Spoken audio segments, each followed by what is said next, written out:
अपनी बहनों से मिली।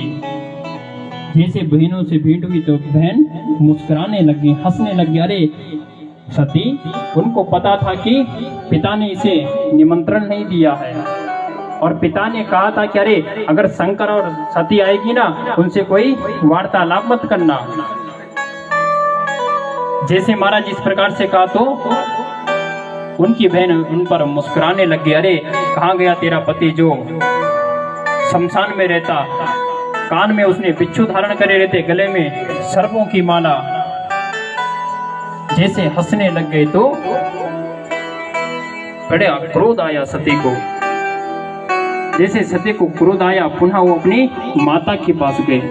माता ने उसे गले लगाया, कहा कि अरे माँ, पिताजी कहाँ हैं? कहा कि तेरे पिता उस यज्ञशाला में है। जैसे यज्ञशाला में प्रवेश किया सती ने, जैसे देखा कि ब्रह्मा का भाग है, विष्णु का भाग है और देवताओं का भाग है, पर वहां पर शंकर का भाग नहीं था। उसी समय अपने पिताजी को कहने लगे, अरे पिताजी, आपने ना तो हमें निमंत्रण दिया।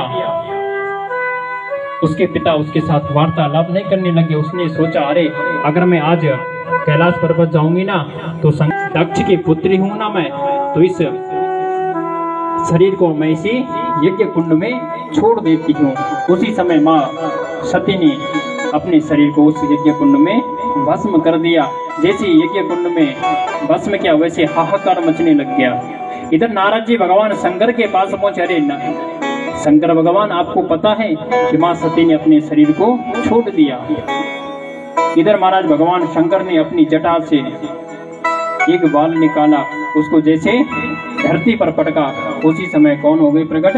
भगवान वीरभद्र प्रकट हो गई। बोले वीरभद्र महादेव की शंकर भगवान की। कहा महाराज उसी समय एक कर दिया, सभी देवता लोग भाग गए। पुनः महाराज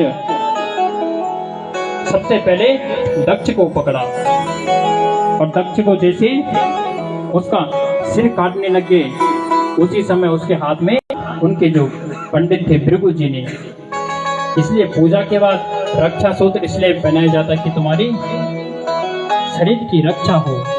केन वंदो बलि राजा दानविंदो महा अश्वत्थामा बलिर्व्यासो हनुमाना विभीषण कृपा परशुरामस्य शप्तयते चिरजीवनः।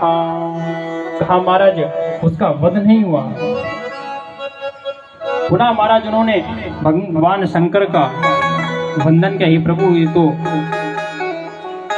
इसका वध नहीं हो रहा। भगवान शंकर ने कहा, उसे एक कपड़े की तरह निचोड़ दो। जिस प्रकार गीला कपड़ा होता